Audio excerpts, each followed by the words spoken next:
ఆదివారం అనుభవాలు. రచన పి. కొచ్చెలకోట జగదీష్. చదివేది నేనే.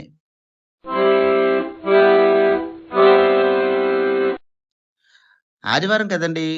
పనేం లేదనుకున్నారా? భలేవారే! ఎంగిలి పడాలంటే ఎసరెట్టాలా? వంటావిడ జ్వరము, వాంతులని చెప్పి సెలవెట్టేసింది. నిన్న నా కోసం వండింది పొరపాటున కాస్తేమన్నా తిందేమో! సరే, ఏం చేసుకుందాం? బంగాళదుంపలకి, బ్రహ్మచారులకి ఉండే సంబంధం గోదారి, పాపికొండల్లాంటిది.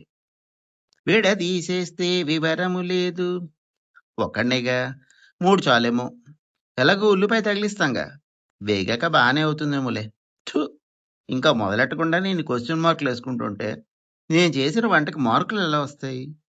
ఆ మాటకొస్తే, వంట మొదలెట్టే ముందు తనెప్పుడూ ఎక్కడా డౌటొచ్చి ఆగినట్టు కనబడదు. 'ఫిదాలో' భానుమతిలా చాలా డైనమిక్‌గా తిరుగుతూ ఉంటుంది కిచెన్‌లో. మనం మాత్రం 'అర్జున్ రెడ్డి'లా నిజాయితీగా, తెలియకపోతే తెలీదన్నట్టు ఒప్పేసుకుంటాం తప్ప, ఎంత పడితే అంత ఉప్పేసేసుకోం. అహంకారంగా కూడా చేసేసుకోం. కావాలంటే ఫోన్ చేసి కనుక్కుంటాం. ఒకవేళ అటునుంచి ఏమన్నా అన్నా, మనసు పాడవుతుందేమో గానీ, కూర పాడవదన్న గ్యారంటీ మాత్రం ఉంటుంది. 1:30 గ్లాసుల బియ్యానికి 3 గ్లాసుల నీళ్ళు.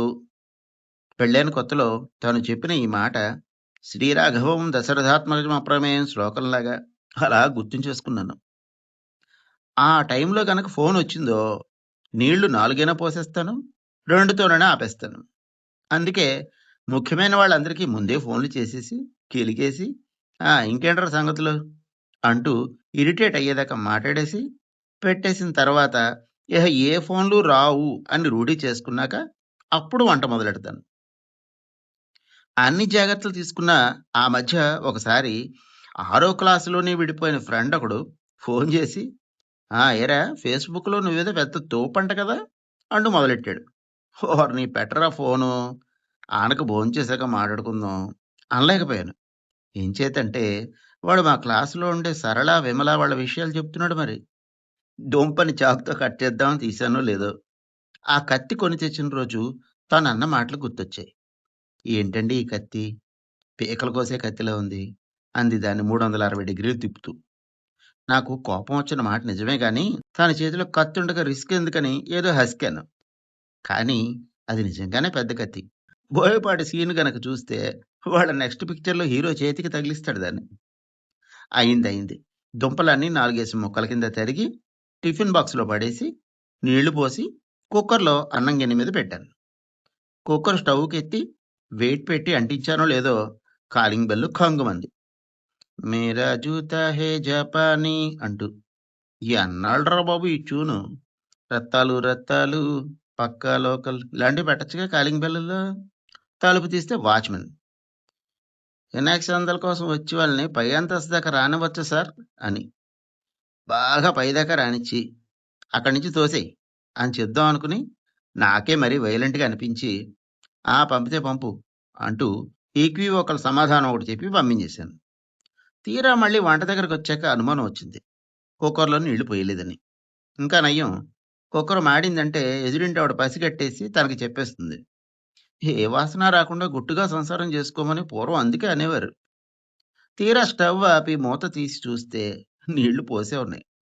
వెనకటికి ఎవరో నాలాంటిదే ఓ ఇల్లాలు వైజాగ్ నుంచి బొర్రా కేవ్స్ దాకా వెళ్ళిన తర్వాత, అయ్య నామతి మండ, గ్యాస్ స్టవ్ కట్టడం మర్చిపోయానండి అని చెప్పింది మొగుడితో. హమ్మయ్య!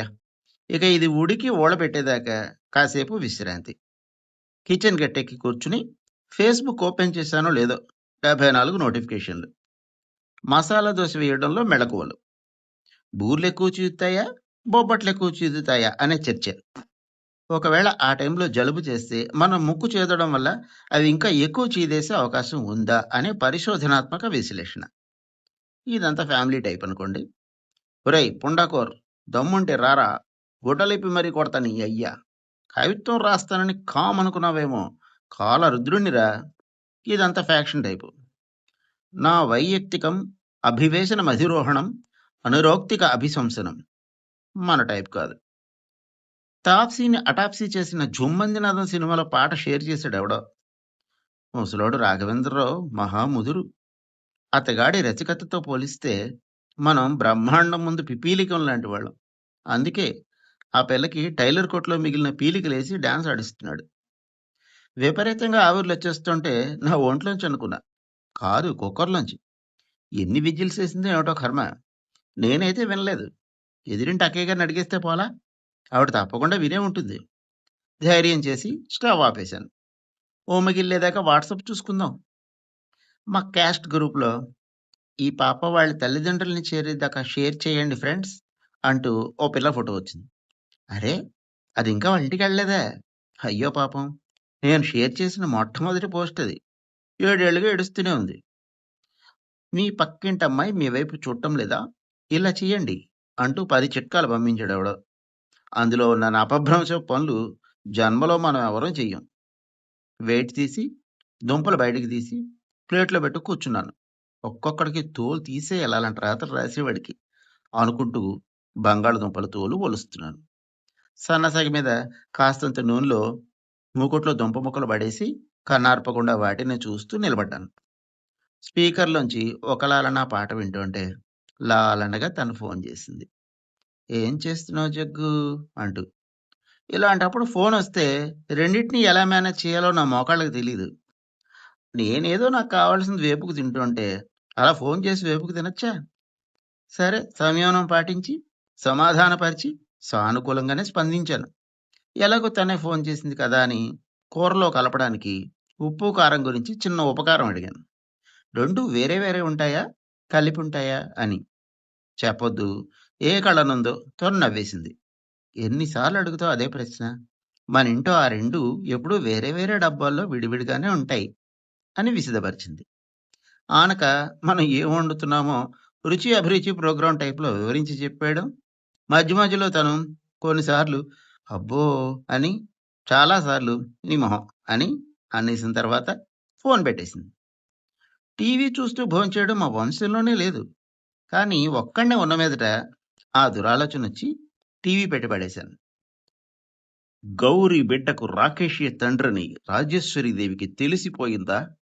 అనగానే అదెలాంటి సీరియల్లో తెలిసిపోయింది నాకు. నెక్స్ట్. మీకు పరిశ్రమలో పొగరబోతని చాలా బ్యాడ్ నేమ్ ఉంది. దానికి మీ ఆన్సర్ ఏంటి?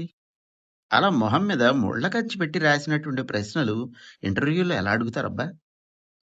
తర్వాత ఇలా మిక్స్ చేసిన గార్లిక్ పేస్ట్, టర్మరిక్ పౌడర్ ఒక స్మాల్ బౌల్‌లోకి తీసుకొని హాఫ్ అన్ అవర్ తర్వాత you have to pour in it. తెలుగింటి వంటట ప్రోగ్రామ్ పేరు.